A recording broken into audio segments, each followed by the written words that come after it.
నారాయణం నమస్కృత్య నరం చైవ నరోత్తమం దేవీం సరస్వతీం వ్యాసం తతో జయముదీరయేత్.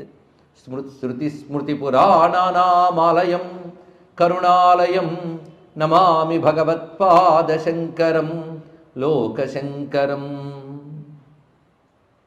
దేవాయుద్ధే యాగే విప్రాః స్వీయాం సిద్ధిం హ్వాయం హ్వాయం యం సిద్ధ్యంతి స్కందం దేవం సుబ్రహ్మణ్యోం సుబ్రహ్మణ్యోం. యో వై స్కందపృష్ఠః శంభోః సత్యం జ్ఞానం బ్రహ్మాద్వైతం ఓంకారార్థం ప్రాహస్మేత్థం సుబ్రహ్మణ్యోం సుబ్రహ్మణ్యోం. ఉపనిషత్తుల్లో సారముగా 4 మహావాక్యాలు ఉంటాయి. ఇవి సన్యాసాశ్రమం స్వీకరించిన వారికి ఇస్తారు. అదేవిధంగా సన్యాసాశ్రమంతో సమానమైనటువంటి అంతర్ముఖ దీక్ష అయినటువంటి శ్రీ విద్యా దీక్షలో పూర్ణ దీక్షలో కూడా ఈ 4 మంత్రములు కలిపి ఉపదేశించడం కనబడుతుంది. ఇవి 4 వేదాంతమును చెప్పడం మహావాక్యము. అవి మనం పలుకుతున్నామంటే ఏదో పట్టు ఉప్పు అన్నట్టు కావు, వాటిలో భావం ఉంది. ఆ భావంతో అంటున్నప్పుడు కనీసం దాన్ని అర్థం చేసుకుని ప్రయత్నం చేయాలి. అవి 4 మహావాక్యాలు సమస్త శాస్త్రసారం. ఋగ్వేదం నుంచి ఒకటి, యజుర్వేదం నుంచి ఒకటి, సామవేదం నుండి ఒకటి, అదేవిధంగా అథర్వవేదం నుంచి ఒకటి, 4 వేదాలకు సంబంధించి 4 ఉపనిషత్తుల నుంచి తీసుకున్నారు. మొట్టమొదటి ప్రజ్ఞానం బ్రహ్మ, రెండవది అహం బ్రహ్మాస్మి, మూడవది తత్వమసి, 4వది అయమాత్మ బ్రహ్మ. ఈ 4 తీసుకోవడం జరిగింది. ఇక్కడ ఈ 4 మహావాక్యముల సారం ఒక్కటే. అదేంటంటే బ్రహ్మం ఒక్కటే, మరొకటి లేదు.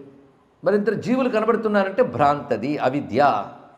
మరి తొలగట్లేదు అంటే నువ్వు సాధన చేయి తొలగిపోతుంది అన్నారు. 3 సూత్రములు ఇక్కడ. బ్రహ్మం ఒక్కటేనే సిద్ధాంతం, అది అనుభవానికి రాలేదు అనేది రాద్ధాంతం. అంటే మనకు సత్యం తెలియట్లేదు, దానికి చేయాల్సిన సాధన. జీవుడు అనగానే శరీరంతో మనం కలిపి చూసుకుంటున్నాం కనుక నేను జీవుణ్ణి, నా పేరు ఇది, నా రూపం ఇదేనే బతికంతా బతికేస్తున్నాం. కానీ నామరూపాలు పరిహరించి లోపల చైతన్య దృష్టితో చూస్తే చైతన్యం ఒక్కటే. బ్రహ్మం అనేది చైతన్య దృష్టితో. అది తెలియాలంటే ముందు నామరూపాలతో మమైకమైన మనం ఎంత విచారణ చేసి దాని నుంచి బయటపడాలి. అదంత తేలిక. అది విచారణ చేసుకోవడం కోసం 4 వాక్యాలు ఇచ్చింది శాస్త్రం. ప్రజ్ఞానం బ్రహ్మ, బ్రహ్మం అంటే ఏంటో చెప్పింది.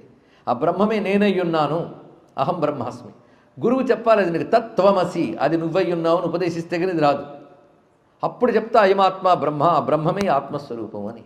ఈ 4 వాక్యాల సారం ఇది. అయితే అర్థం చెప్పినంత మాత్రం సులభంగా రాదు, ఎంత సాధన చేయాలో. ఎందుకంటే మనకు జన్మలు అలవాటైనట్టు, ప్రపంచం అలవాటైనట్టు పరమాత్మ అలవాటు కాలేదు. అవునా లేదండి? ప్రపంచం అలవాటైనట్టు పరమాత్మ అలవాటు కాలేదు. ఈ వాక్యం గుర్తుపెట్టుకోండి. అవునా లేదా? ప్రపంచం ఎప్పుడు అలవాటైందంటే ఎన్ని కోట్ల జన్మలు ఇప్పుడు ఎత్తొచ్చామో అప్పటి నుంచి ప్రపంచమే మరొక అలవాటు. ఇన్ని కోట్ల జన్మల్లో పరమాత్మ అలవాటు కాలేదు. ఎలా చెప్పగలరంటే అలవాటైతే మళ్ళీ పుట్టం కదా. పరమాత్మ అలవాటైతే మరి పుట్టేవాళ్ళం కాం. ఇన్ని జన్మలు ఎత్తాం కనుక మనకి ప్రపంచం గురించి, శరీరం గురించి, వీటికి సంబంధించిన సుఖదుఖాల గురించి చెప్తే వెంటనే కనెక్ట్ అయిపోతాం. కానీ వీటికి అతీతమైన పరమాత్మ గురించి చెప్తే వెంటనే కనెక్ట్ కాలం. ఇంకా డీప్గా వెళ్ళిపోతే అర్థం కాదు కూడా. ఎందుకంటే ఈయన అర్థం అలవాటు కాలేదు మనకి ఇక్కడ. కానీ కొన్ని జన్మలైనా కొంచెం కొంచెం శ్రవణం చేస్తూ మననం చేస్తూ అలవాటు చేసుకుంటే ఏ జన్మలోనూ సిద్ధులమై తెలుసుకోగలం. కానీ ఈ ప్రపంచపు అలవాటు తగ్గించుకుని పరమాత్మను అలవాటు చేసుకోవడం పెంచుకుంటే క్రమంగా ఎప్పటికైనా తరిస్తాం. ఇది సూత్రం. మహావాక్యములన్నీ వాటిని చెప్తున్నాయి. ఈ ప్రపంచ తాదాత్మ్యం తీసేసి పరమాత్మతో తాదాత్మ్యం కలిగించడం కోసమే వేదాంత వాక్యాలు. ఆ వేదాంత వాక్యాలు గూఢం అంటే అర్థం చేసుకుంటే అర్థమయ్యేది, గూఢం అంటే అర్థం. ఇక్కడ వాక్యం ఇప్పుడు అందరూ విన్నారుగా, అహం బ్రహ్మాస్మి, ప్రజ్ఞానం బ్రహ్మ. మీకు డిక్షనరీ దగ్గర ఉంటే తెలుగులో ట్రాన్స్లేషన్ కూడా చేసేసుకోవచ్చు. అంత మాత్రంకి అర్థం కాదు ఇది. ఇక్కడ అందులో ఉన్న అసలు రహస్యం ఏదో అది నీ అనుభవానికి రావాలి, అది గూఢం. అది నెయ్యి కావాలి, ఇంటికి పాలు వచ్చాయి, ఏం చేస్తారు అప్పుడు? నెయ్యి కావాలంటే ఆ పాలను కాగబెట్టడం, తోడి పెట్టడం, వెన్న తీయడం, దాన్ని మరిగించిన ప్రాసెస్ ఉందా లేదా? అలా మహావాక్యాలు పాలలాగొస్తే గురువుని ఆశ్రయించిన విచారణను మథనం చేసి సాధన చేస్తే నెయ్యి వస్తుంది. అందులో గూఢం అని పాలలో నెయ్యిలాగా మహావాక్యాల్లో సారముగా ఉన్న సుబ్రహ్మణ్యానికి నమస్కారము. అందుకు మహావాక్య గూఢం అనే మాట రాసిన వారు ఆదిశంకరులు, మామూలు వర్గాలు. అది సుబ్రహ్మణ్యుడు లౌకిక విద్యలు ఇవ్వడమే కాదు, బ్రహ్మజ్ఞానం ఇస్తాడు. బ్రహ్మజ్ఞాన ప్రదాత. స్కంద గీతాను గీత ఉంది. ఎన్ని గీతలు ఉన్నాయంటే గీతల గురించి చెప్పుకోవాలంటే అది పెద్ద సబ్జెక్టు. స్కంద గీతాను గీత. స్కందుడు వామదేవుడనే మహర్షికి ఉపదేశం చేశాడు. వామదేవ మహర్షి గురించి రామాయణం చదివిన వాళ్ళకి తెలుస్తుంది. రామాయణంలో వామదేవుడు, వశిష్ఠుడు వీళ్ళందరూ ఇక్ష్వాకు వంశంలో ప్రధానంగా ఉంటారు. రామచంద్రమూర్తికి పట్టాభిషేకం చేసిన మహర్షుల్లో ఆయన ఒకడు వామదేవుడు. ఈ వామదేవ మహర్షి మేరుపర్వతం దగ్గరికి వెళ్ళి దాని దక్షిణ భాగంలో తపస్సును ఆచరించాడు. ఆ తపస్సుకు సంతోషించి సుబ్రహ్మణ్యుడు ప్రత్యక్షమైతే నాకు ప్రణవార్థం వివరించు అన్నాడు. ఓంకారం యొక్క అర్థాన్ని చెప్పున్నాడు. ఓంకారం అంటే ఏంటో అది 4 మహావాక్యాల సారం, అది బ్రహ్మోపదేశమే. అప్పుడు ఆయన ప్రణవార్థం అంటే ఏమిటో ఈ మహావాక్యములను బోధిస్తూ సుబ్రహ్మణ్యుడు చెప్తాడు స్కందగీతలో. ఒక్కొక్క మహావాక్యం దాని అంతరార్థం కొన్ని అధ్యాయాల గీత, ఇది స్కందగీత అని చెప్పబడుతుంది. అవన్నీ తెలిసిన వారు కనుక ఆదిశంకరులు ఆ స్కందగీతలో ఆయన మహావాక్యముల అర్థం చెప్పాడు. మహావాక్యముల అర్థమైన బ్రహ్మం ఏదో అదే నేనన్నాడు ఆయన ఇక్కడ. అహం బ్రహ్మాస్మి, అదే ఆ బ్రహ్మమే సుబ్రహ్మణ్యుడు సాక్షాత్కరించాడు. ఏ బ్రహ్మము మహావాక్యములో చెప్పబడుతూ సర్వవ్యాపకమే ఉన్నదో ఆ బ్రహ్మమే ఉపాస్య రూపంగా సుబ్రహ్మణ్యుడిగా ఉన్నాడు. అది సుబ్రహ్మణ్యుడే బ్రహ్మమని ప్రతిపాదన చేస్తూ ఆయన ఉపదేశించిన వేదాంత శాస్త్రం స్కందగీత. అందులో చెప్పబడ్డ మహావాక్యముల వ్యాఖ్యానం. ఆ రహస్యాన్ని ఇక్కడ ఆదిశంకరులు అందిపుచ్చుకున్నారు. ఆదిశంకరుల రచన అంటే మ్యూజికల్గా ఒక లెంగ్త్ చూసుకొని ఒక ఛందస్సు చేరుకుని మంచి భావాలన్నీ పేర్చి కూర్చొని రచన కాదు. ఆయన సాక్షాత్ దక్షిణామూర్తి అవతారం. ఆయన ధ్యానంలోకి వెళితే ఒక్కసారి వేదములు, ఉపనిషత్తులు, పురాణములు మర్మములన్నీ ఆయన నోటంటే వచ్చేస్తాయి. ఎలా వస్తాయంటే ఆయనే చెప్పాడు, ముఖాన్నిస్సరంతే గిరశ్చాపి చిత్రం, సావిని తలంచుకుంటూ వచ్చేస్తాయి ఇక్కడ. ఇక్కడ మహావాక్య గూఢం అనే మాట వెనకాల ఉన్న కథ తెలిసింది కదా. మయూరాధిరూఢం మహావాక్య గూఢం. ఇప్పుడు మనం మామూలుగా చదివే శ్లోకంలో ఒక్కొక్క పదం వెనకాల ఎంత కథ ఉంది, ఎంత తత్వం ఉందో ఆలోచించండి. తీగలాగితే డొంక కదులుతుందంటారు. మన స్తోత్రాల్లో వాక్యాలు లాగితే శాస్త్రాలు కదులుతాయి, తెలుసుకోండి ఇక్కడ. కనుక ప్రతి స్తోత్రం ఒక శాస్త్రం అనే దృష్టితో చూడాలి. అటువంటి దృష్టితో చూస్తే సుబ్రహ్మణ్య భుజంగం, సుబ్రహ్మణ్య శాస్త్రం, ఈ 2 వాక్యములు ఇంత మర్మం ఉంది. మనోహారి దేహం, ఆయన శరీరం యొక్క అందం వర్ణిస్తున్నారు. మనోహరమైనటువంటి దేహం కలవాడు. మనోహరం అంటే అర్థం ఏంటండి? అందమైన అని అర్థం చెప్తాం. అందమైన అర్థం లేదా మనోహరికి? మనోహర అంటే మనస్సును హరించువాడు అని అర్థం. మనస్సును హరించుట అంటే మనస్సును దొంగిలించుట అని అర్థం. ఒక వస్తువును చూస్తాం, ఇంకా మనసులో ఉండదు, ఇంకేం తోచదు, అది నచ్చుతుంది, అది ఎలాగైనా కావాలనిపిస్తుంది, దాన్ని ఆస్వాదించాలనిపిస్తుంది. అది వస్తువు కావచ్చు, వ్యక్తి కావచ్చు. అంతవరకు మనస్సు ఎక్కడో అన్ని పనులు చేసుకుంటూ ఉంటుంది. కానీ వస్తువును చూసిన దగ్గర నుంచి లేదా వ్యక్తిని చూసిన దగ్గర నుంచి మనస్సు అది తప్ప మరొకటి ఉండదు. అంటే మిగిలిన పనులన్నీ మారి దాని లీనమైపోయింది. అంటే మనస్సు దాని చేత దొంగిలింపబడ్డట్టేగా. మనస్సును లాగేసుకుంది అక్కడ. లాగేసుకోవడం అంటే దొంగిలించడమే. కానీ మనస్సును లాగేసుకున్నంత అందం ఆయన దగ్గర ఉందండి ఇక్కడ. ఎవరు చూసినా వాళ్ళ యొక్క మనస్సును హరిస్తాడు. అది మనోహారి దేహం అంటే ఇదే అర్థం. అంత సమ్మోహనాకృతి స్వామిది. సుబ్రహ్మణ్యుడు అంటేనే అందానికి మరొక పేరు, సౌందర్యాధినాథుడు ఆయన. అంత అందగాడు. అందుకని ముత్తుస్వామి అని ప్రేమగా పిలుచుకుంటారు. చిదంబరంలో సమీపంలోకి వెళితే మన వైదీశ్వరన్ కోవిల్ ఉంది. అక్కడ సుబ్రహ్మణ్యుడి పేరు ముత్తుస్వామి. ఒక్కొక్క క్షేత్రంలో ఒక్కొక్క పేరుతో ఉంటాడు. ఆ ముత్తుస్వామిని ఒక మహానుభావుడు సాధన చేసి నీ అనుగ్రహం వల్ల సత్సంతానం కలగాలంటే నేనే అవతరిస్తానని చెప్పాడు. ఆయనే ముత్తుస్వామి దీక్షితులుగా అవతరించాడంట. ముత్తుస్వామి అంటేనే అందాలులకే స్వామిని అర్థం ఇక్కడ. ఆయన అందం అంత గొప్పదండి. మనోహారి దేహం. ఇక్కడ మరొక అర్థం, అందమైన శరీరం కలవాడంటే మీరు ఒక్కసారి ధ్యానిస్తే ఆ ధ్యానంలో మనస్సు లయమైపోవాలి, మళ్ళీ ప్రపంచం వైపు రాకూడదు. అలా మనస్సు పరమాత్మ లయమైపోయి మరి ప్రపంచం వైపు రాలేదంటే ఎవరు దొంగ అయిపోయాడు? ఇప్పుడు పరమాత్మే దొంగ అయ్యాడు, మనస్సును లాగేసుకున్నాడు. అదే మన దేవుళ్ళందరూ దొంగలే. ఒకటి పేరు హరి, ఇంకోటి పేరు హరుడు. ఇద్దరు దొంగలే. గుడి మారింది కానీ తత్వం మారలేదు. గుడి మారింది కానీ తత్వం మారలేదు. గుడి అంటే హరి హర అయిందంటే పనులు మాత్రం హరించుటే. దొంగలే ఇద్దరు కూడా. అంటే ఒక్కసారి గట్టిగా పట్టుకుంటే భక్తితో ప్రపంచం పట్టనివ్వరు, వాళ్ళలో లాగేసుకుంటారు. ఇక్కడ ఎంత లాక్కుంటారంటే మళ్ళీ పుట్టనివ్వరు. అంత గొప్ప దొంగలండి ఇక్కడ. రమణ మహర్షి ఒక మాట అంటారు, మోక్షం అంటే ఏమిటాయి అంటే మనోలయం మోక్షం అన్నాడు ఒకటే మాట. మనస్సులో ఎలా ధ్యానించాలని, మనస్సు ఉన్నంతకాలం ధ్యానం కుదరదని చెప్పాడు ఆయన. మనస్సు అంటే ఆలోచనే మనస్సు. ఆలోచన ఆగితే కానీ ధ్యానం కుదరదు. అవునా లేదా? అలలు మనస్సు అయితే, ఈ ఉదాహరణ గుర్తుపెట్టుకున్నా, అల మనస్సు అయితే కొలను పరమాత్మ. మనస్సు అనేది ఏం లేదు, ఈశ్వర చైతన్యం లోపల ఉంది కదా అందరికీ. దాంట్లో ఆలోచన కదులుతుంది. మనస్సు కదిలి నేనిది, నేనది, నాదిది, నాదిది అనుకుంటుంది. అదే ప్రపంచం అనుకుంటుంది. కానీ అల నీరవుతుందా? కానీ అలలో నీరుంది.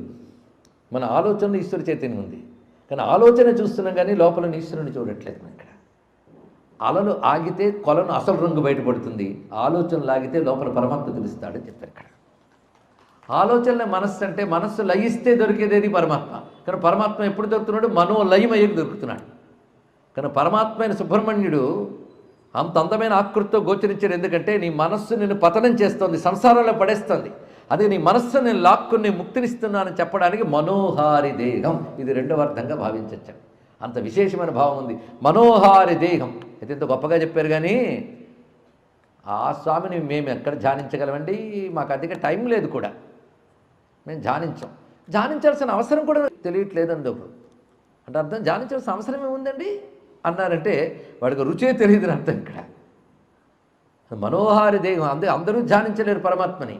పరమాత్మ ఎంత అందమైన రూపం ధరించారు, మనం ధ్యానిస్తున్నామా? ప్రతి రూపం అద్భుతమే. విష్ణువు, రాముడు, కృష్ణుడు, శివుడు ఎంత అందమైన రూపాలండి. ఏ ఒక్క రూపమైనా మనసులో కుదురుగా ధ్యానించేమా? లేదు, మనసు కుదిరే లేదు.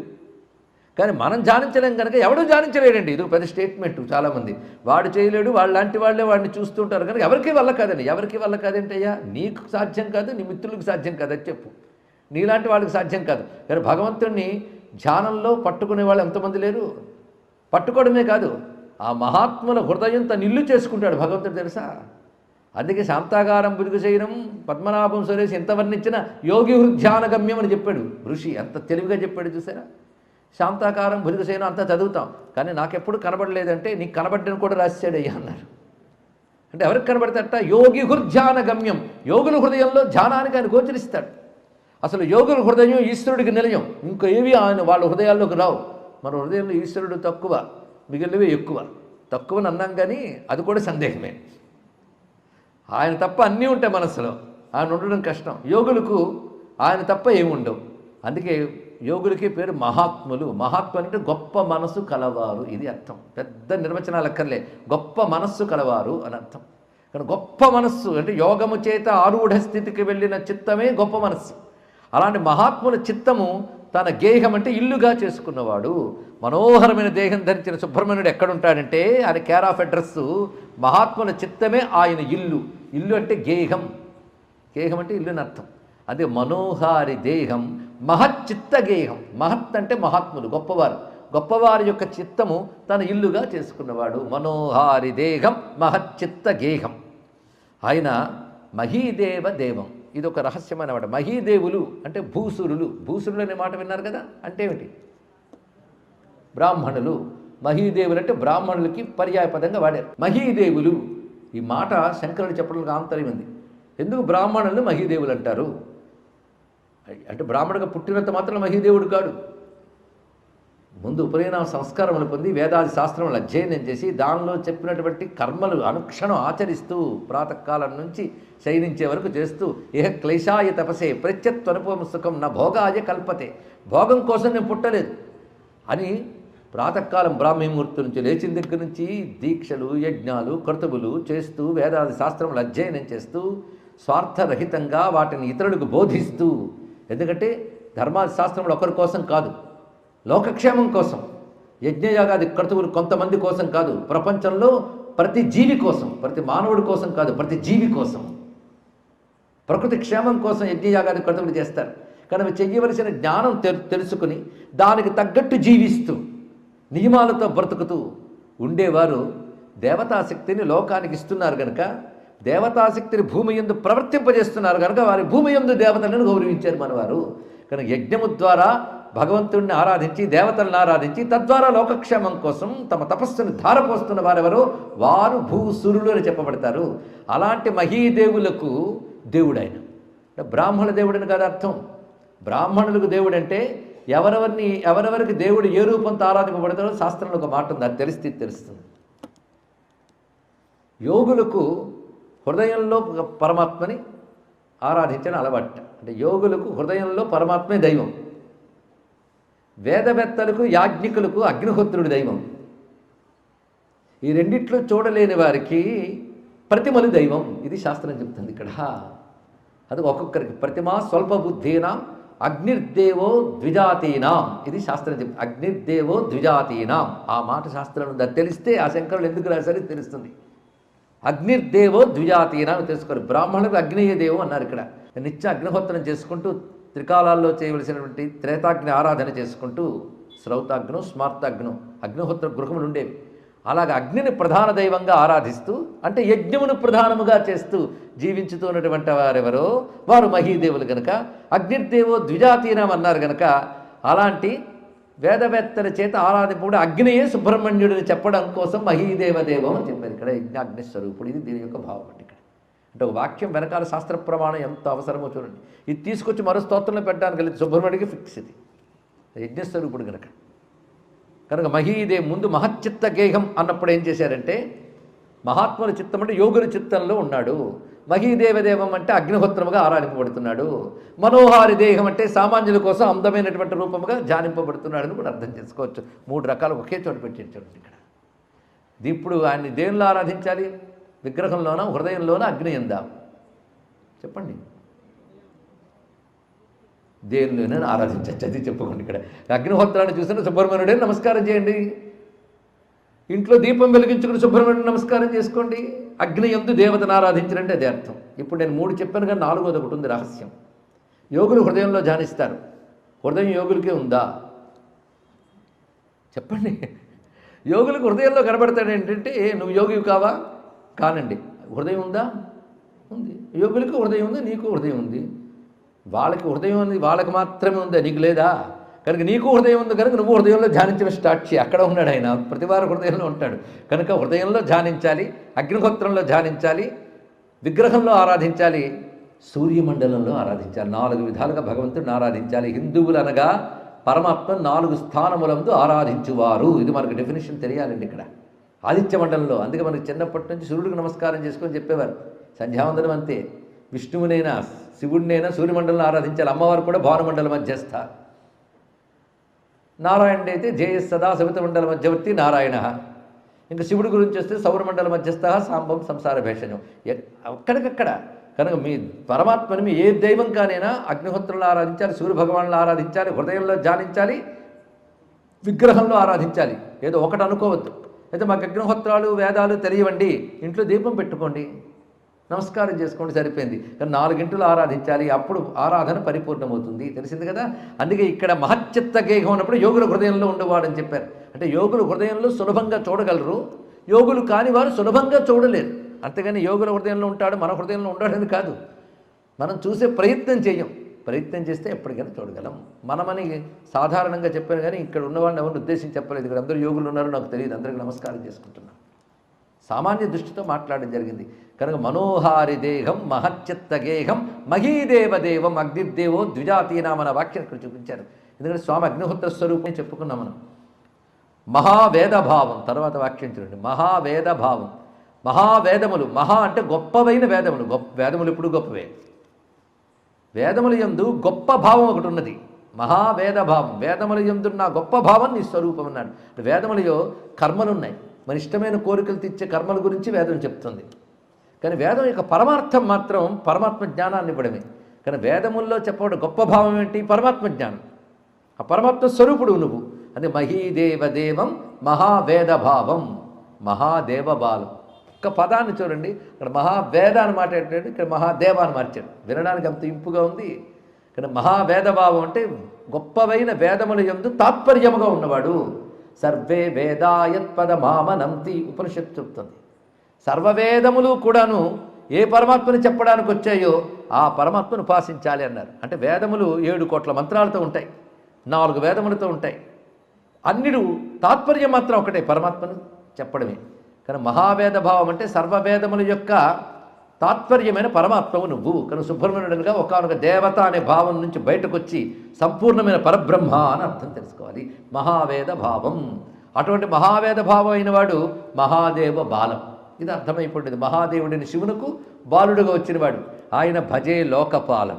లోకాలకు పాలకుడు ఆయన. లోకపాలకులు కొంతమంది ఉన్నారండి. ఇంతమంది లోకపాలకులు ఉంటే ఈయన లోకపాలకుడు అన్నారంటే ఈయన కూడా ఒక లోకపాలకుడు అండి. కాదు బాబు, లోకపాలకులు కూడా లోకపాలకుడు కనుక ఈయన్నే లోకపాల అన్నారు. ఎలాగంటే ఇంద్రుడికో లోకం ఉంది, అవునా లేదా? ఏమిటి ఆ లోకం? స్వర్గలోకం. దానికి రాజధాని ఏమిటి? అమరావతి. విజయవాడ దగ్గరది కాదు, ఆయనది, ఇంద్రుడిది. కనుక ఆ అమరావతిని అధీనం చేసుకుని ఆయన పాలిస్తాడు. మళ్ళీ యముడికో లోకం ఉంది, సంయమనీపురం. ప్రతి దేవతకు ఉన్నది ఇక్కడ. కనుక దేవతలందరూ ఆ లోకానికి వాళ్ళ పాలకులు. వీళ్ళు ఎక్కడో లేరండి. తూర్పు దిక్కున ఇంద్రుడు, దక్షిణ దిక్కున యముడు, అంటే ఆ దిశలో వాళ్ళ లోకాలు ఉన్నాయి. ఈ లోకపాలకులందరూ దేవతలు. ఈ దేవతలైన లోకపాలకులందరూ ఈయన దగ్గర శరణు వేడి నువ్వే దిక్కు అన్నారా లేదా? అప్పుడు ఆయన ఏం చేశాడు? లోకపాలకులందరినీ వాళ్ళ సైన్యాలు కూడా లాక్కున్నాడు. ఇప్పుడు అసలు లోకపాలకుడు ఎవడు? నువ్వే స్వామి. అందుకే భజే లోకపాలం అని చెప్పడంలో దేవతలకు కూడా దేవుడైనటువంటి వాడు, దేవసేనాని, దేవతల్ని సేనలుగా చేసుకున్నవాడు అని నమస్కారం చేస్తూ ఒక్క శ్లోకంలో ఎన్ని అందాలు ఉన్నాయో చెప్పిన ఒక్కసారి సమీక్ష చేసుకోండి చాలు. మయూరాధిరూఢం మహావాక్యగూఢం మనోహారి దేహం మహచ్చిత్తగేహం మహీదేవదేవం మహావేదభావం మహాదేవబాలం భజే లోకపాలం. ఇంతవరకు మొదటి రెండింటిలోనూ గణపతి స్తోత్రం, రెండవది నీ అనుగ్రహం చేత చెప్తున్నానని చెప్పడం, మూడవది ధ్యాన శ్లోకంలా మనకి ఇచ్చేసాడని మనోహారి దేహం. ఆ ధ్యానంలో రూపాన్ని ధ్యానించడమే కాకుండా తత్వాన్ని ధ్యానం చేయాలి. తత్వం ఏమిటి? పరమాత్మవు నువ్వు. శివపుత్రుడుగా కనబడ్డా నువ్వు సర్వదేవతాత్మకుడువు. అగ్నిహోత్ర స్వరూపుడు అయి యజ్ఞములు ఎందు ఆరాధింపబడుతున్నావు. మహాత్ముల హృదయంలో పరమాత్మగా ఉపాసింపబడుతున్నావు. అటువంటి మనోహారి దేహం కలిగినటువంటి లోకపాలకుడవైన నీకు నమస్కారము అయింది.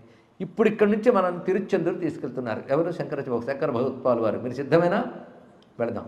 తిరుచెందూరు అనగానే స్వామి యొక్క 6 క్షేత్రాల్లో ఒకటి. 6 క్షేత్రాలైన స్వామివి, చాలా క్షేత్రాలైన సుబ్రహ్మణ్య స్వామికి. తమిళనాడులోనే ఎన్నో ఉన్నాయి, మలయాళ దేశంలో ఉన్నాయి. అదేవిధంగా మనకి తెలుగునాట కూడా చాలా ఉన్నాయి సుబ్రహ్మణ్య క్షేత్రాలు. కన్నడ దేశంలో కూడా ఘాటి మొదలైన కుక్కే సుబ్రహ్మణ్యం అని చెప్పబడుతూ రకరకాల సుబ్రహ్మణ్య క్షేత్రాలు ఉన్నాయి. అయితే ఇక్కడైనా సుబ్రహ్మణ్యంకి ఎక్కడా లేడా అంటే కాశీలో మణికర్ణిక దగ్గర స్కందతీర్థం ఉన్నది. అనేక చోట్ల ఉన్నప్పటికీ కొన్ని ఉపాసనలు కొన్ని ప్రాంతాల్లో ఎక్కువ అవుతాయండి, అంతేగాని వాళ్ళదే ఆ దైవం అనడానికి లేదు. గణపతి ఆరాధన మహారాష్ట్రలో ఎక్కువ. మన గణపతి గురించి తెలియదు. గణపతి పరమాత్మని వాళ్ళకి తెలుసు. మనం గణపతి అంటే శివపార్వతులు కొడుకు అంటాం, వాళ్ళు అనరు, పరమాత్మనే అంటారు వాళ్ళు. అంటే అక్కడ ఉపాసనా సంప్రదాయం గురువుల వల్ల వ్యాపించింది. అదే గణపతి మహారాష్ట్ర వాళ్ళకే కాదు అందరికీను, కానీ ఎక్కువగా వ్యాపకం ఎక్కడున్నది? మహారాష్ట్ర. అలాగే సౌరమతం సౌరాష్ట్ర, గుజరాత్ మొదలైన ప్రాంతాల్లో ఎక్కువ ఉంది, కానీ సూర్యుడు అందరికీ దైవమే, కానీ వాళ్ళు ఎక్కువగా ఆరాధిస్తారంతే. అలాగే విష్ణు ఉపాసన, శక్తి ఉపాసన, శివోపాసనలు కూడా రకరకాలుగా కనబడుతుంటాయి మనకి. కానీ దక్షిణాది వారికే పరిమితం కాదు సుబ్రహ్మణ్యుడు, అందరికీ ఎవరైనా ఉపాసన చేయవచ్చు. అయితే స్వామి ఒకానొక కారణం చేత దక్షిణం వైపు వచ్చాడు, ఉత్తరం వైపు నుంచి కదిలొచ్చాడు. రావడం చేత ఇక్కడ సంప్రదాయం అంతా వ్యాపించి ఎక్కువగా దక్షిణాపథంలో గోచరిస్తూ ఉంటుంది. కానీ ఒక వీరికి మాత్రమే పరిమితం కాడు స్వామి అని. దక్షిణాపథంలో సుబ్రహ్మణ్య క్షేత్రములు చాలా ఉన్నాయి. 6 గొప్ప క్షేత్రములుగా నత్కీరుడు అనే మహానుభావుడు పేర్కొన్నాడు. 6 పడై వీడు అంటారు తమిళంలో వాటిని. ఈ 6 పేర్కొన్నది నత్కీరుడు. ఈ నత్కీరుడికి పెద్ద కథ ఉందిలేండి. అని సుబ్రహ్మణ్య కటాక్షం పొందినవాడు. ఆ నత్కీరుడు సుబ్రహ్మణ్య కటాక్షం పొందిన దాని గురించి చెప్తూ ధూర్జుడు ఒక మాట అంటాడు. తారక దైత్య భంజనుడు దారుణ శక్తి ధరుండు పన్నగాహార హయుండు దీన జనతామర భూజము షణ్ముఖట్టహాసార భటి విపాటిత దిగంత కటాహుడు అని వర్ణిస్తాడు సుబ్రహ్మణ్య స్వామి గురించి ధూర్జటి. తారక దైత్య ధూర్జటిని తెలుసు కదండి. కాళహస్తి శతకం కాళహస్తి మహాత్మ్యం రచించాడే తెలుగు కవి అయిన. తారక దైత్య భంజనుడు దారుణ శక్తిధరుండు పన్నగాహార హయుండు అంటే పాముల్ని తినేదాన్ని వాహనంగా చేసుకున్నవాడు అన్నాడు. అంటే మయూర వాహనుడు అర్థం. పన్నగాహార హయుండు దీన జనతామర భూజం, దీనులైన జల్లుపాటి కల్పవృక్షం వంటివాడు, వాళ్ళని అనుగ్రహించేవాడు. షణ్ముఖట్టహాసార భటి విపాటిత దిగంత కటాహుడు. ఆయన అసలు సంహారం చేస్తూ అట్టహాసం చేసేట ఒక్కసారి. పైగా 6 ముఖాలు వాడు కదా, 6 ముఖాలతో అట్టహాసం చేయగానే దిగంతాలు ప్రతిధ్వనించే ఆ చిరునవ్వుతో అన్నాడు. షణ్ముఖట్టహాసార భటి విపాడిత దిగంత కటాహుడు అని నత్కీరుడు సుబ్రహ్మణ్య స్తుతించాడని చెప్పి కాళహస్తి మహాత్మ్యంలో మహానుభావుడు ధూర్జుడు. అనురాగానికి అమ్మ ఆదర్శం, ఆరోగ్యానికి Shri Sai homeo stores and clinic. అనుభవం, అర్హత, అంకిత భావం కల డాక్టర్లచే చికిత్స. అన్ని రకాల ఆరోగ్య సమస్యలకు నమ్మకమైన ఎంపిక Shri Sai homeo stores and clinic. Diabetes, కీళ్ల నొప్పులు, సయాటికా, వెన్నుముక సమస్యలు, థైరాయిడ్, నిద్రలేమి, మానసిక సమస్యలు, ఋతు సమస్యలు, అన్ని రకాల దీర్ఘకాలిక వ్యాధులకు ప్రత్యేక హోమియో వైద్యం. అందరికీ అందుబాటులో అంతర్జాతీయ హోమియో వైద్యం Shri Sai homeo stores and clinic. మీ ఆరోగ్య సమస్య ఏదైనా ఇప్పుడు పరిష్కారం సాధ్యం. సైడ్ ఎఫెక్ట్ లేని వైద్యంతో సంపూర్ణ ఆరోగ్యం కొరకు సంప్రదించండి Shri Sai homeo clinic and stores, Bhavani Nagar, Ambedkar Nagar road, old Alwal, Secunderabad. సంప్రదించాల్సిన ఫోన్ నంబర్స్ 9000751751 మరియు 9000422525.